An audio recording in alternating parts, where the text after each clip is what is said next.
Hey there everybody, this is Derek or Lycan 101 coming at you with another role-playing video. This video is going to be a brief introduction to the races of the Kygreum Campaign Setting, my homemade campaign setting. So let's get right down into it, just a brief intro.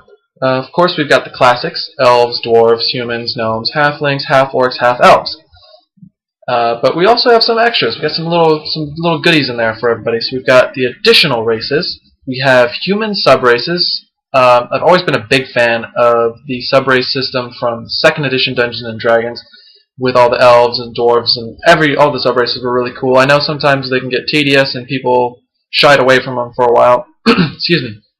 But I've always been a fan because, let's face it, everybody's different. Everything can be divided down into subgroups and little different groups like that. And let's face it, that's how the world is. We've got people in the United States, you've got the northern states, you've got the southern states, etc., different dialects, and it all creates this different group atmosphere.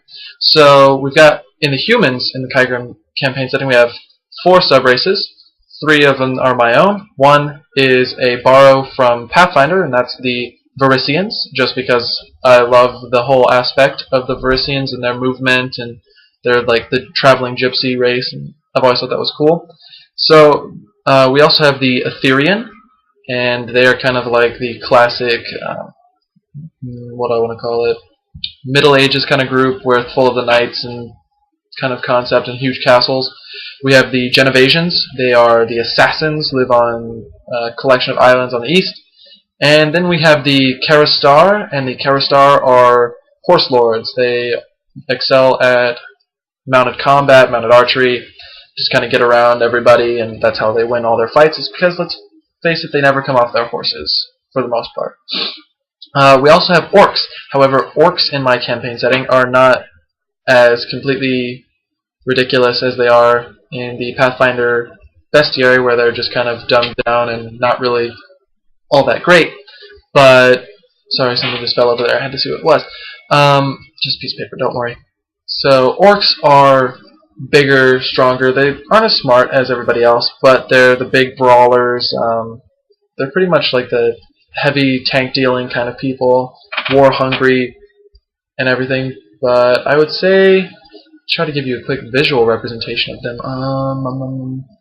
Anybody who's ever read the Inheritance Cycle books, the Aragon book series, think about, I think they're called the Call, from the group that is in there. It's been a while since I've read those books, but they're kind of like this really big, burly kind of people, and really scary.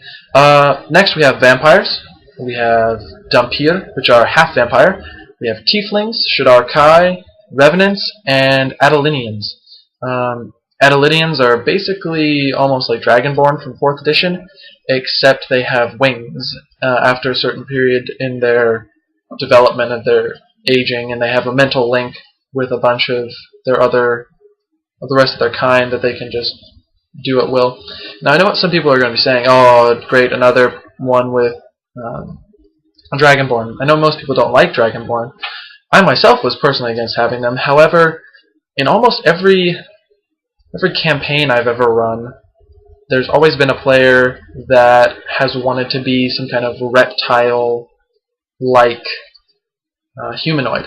And originally I just kind of went with it and was like, okay, whatever, and you're just like this one person. But then I got tired of having to explain and come up with reasons why there was just like this one reptile dude walking around, and why he was doing his own thing and where he came from, and it became a really tedious backstory. So I just said, you know what, let's just put in a race of Dragonborn like people, and they live on a region called the Golden Cliffs, and they're pretty cool. I have to say I like them. They don't believe in any deities. They are kind of primitive. They don't really have a lot of metalworking or anything, but it's pretty cool, at least in my opinion, for the Adelinians. So this has been just a really fast intro video about the different races. If you'd like to hear specifically about any of the races I listed off in detail, maybe about what kind of deities they worship, a little bit more about society and structure, where they were originally before everybody kind of decided to get along and come together, what regions they are in, and what makes them as a society, hit me up in those comments down there. Most popular one will go first, or just how I get them in. If a lot of people want to hear about how I do the vampires and how I run them, or tieflings, or maybe one of the sub races, just hit me up in the comments, and whichever one shows up first with the most, that'll be one of the next videos that I do. So this has been a short, very brief look at an intro to the races of the Kygreum Campaign Setting. Thanks for watching.